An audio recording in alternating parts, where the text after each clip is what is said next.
Le problème, c'est que l'autorité palestinienne en Cisjordanie, depuis les accords d'Oslo, c'est totalement discrédité.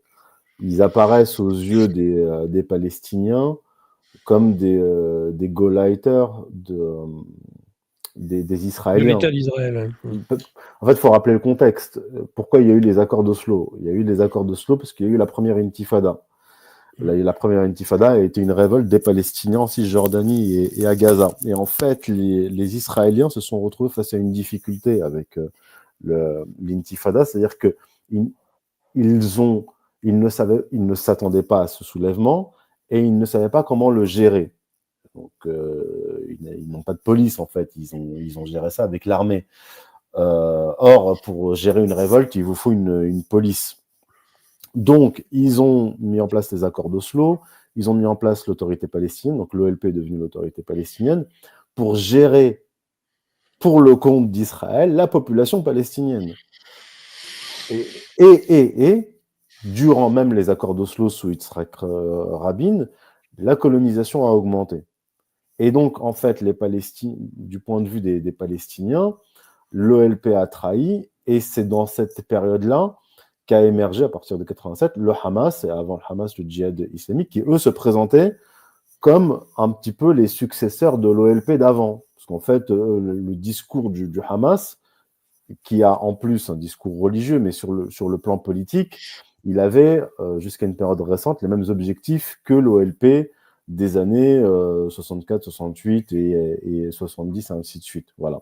Donc, c'était libérer toute la Palestine. Donc aujourd'hui, l'OLP n'a pas la crédibilité pour cela. Par contre, ce qu'il faut rappeler, c'est qu'en 2017, le Hamas a élaboré une nouvelle charte et dans cette charte, ils ne reconnaissaient pas Israël, mais ils proposaient, ils acceptaient le retour, donc la création de 2 États et donc la création d'un État palestinien dans les frontières de 67, donc d'avant la guerre La des 6 guerre des jours, 6 jours. sachant que après la guerre des 6 jours, il y a eu une résolution de l'ONU, la résolution 242, qui ordonnait à Israël de revenir aux frontières d'avant le 4 juin 1967. Donc en fait, le Hamas, en 2017, proposait cela, c'est-à-dire se conformer au droit international, à l'ONU. Sauf que les Israéliens ont dit non, non, non,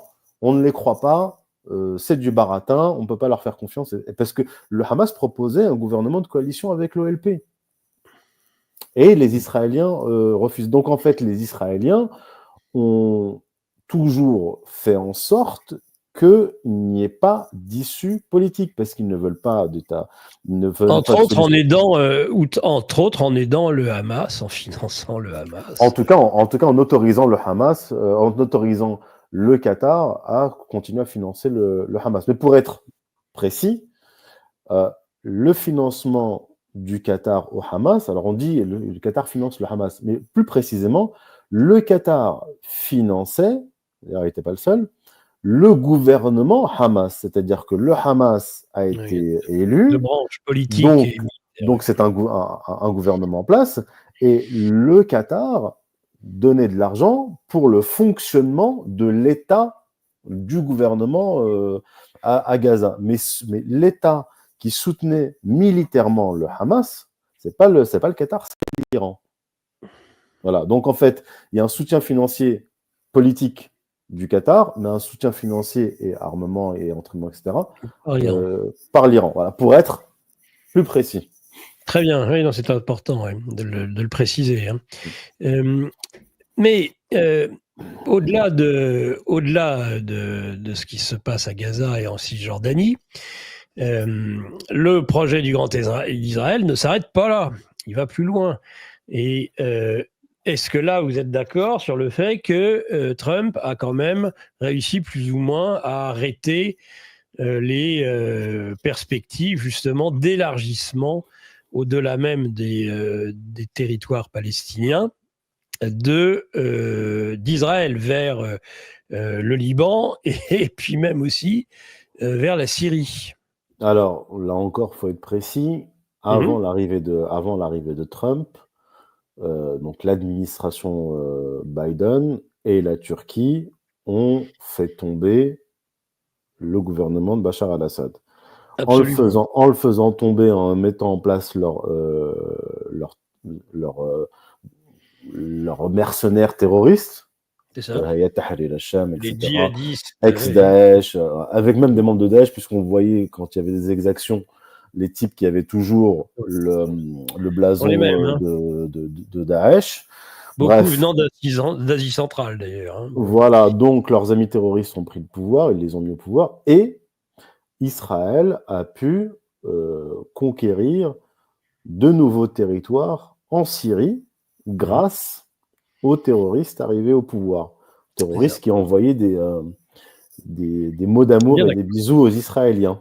Oui, Voilà. on est bien Voilà. d'accord. Donc ça, c'était avant l'arrivée de Trump. Donc, d'une certaine façon, il y a eu une progression vers le grand Israël dans les mois qui viennent de s'écouler depuis le mois de novembre. Alors, dire que Trump empêche le grand Israël, je dirais pas cela.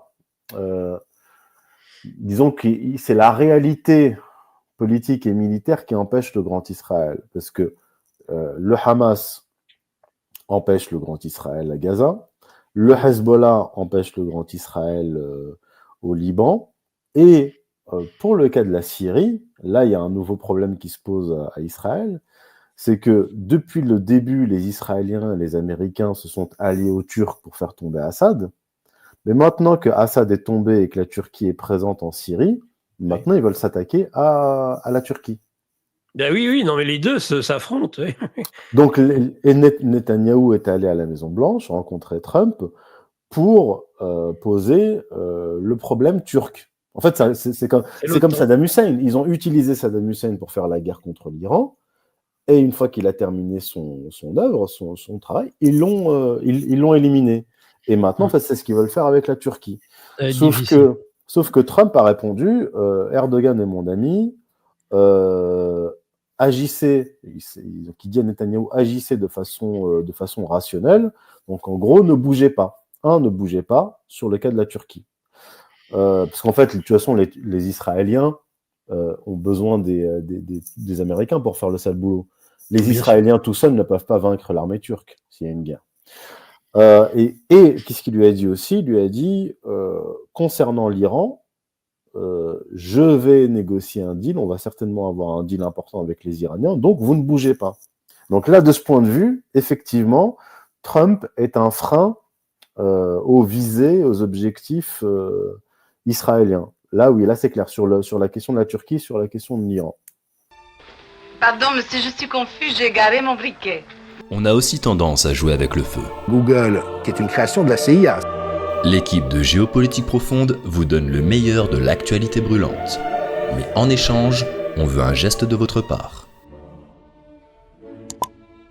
Merci de ce geste d'amour, on vous le rendra. Ravi.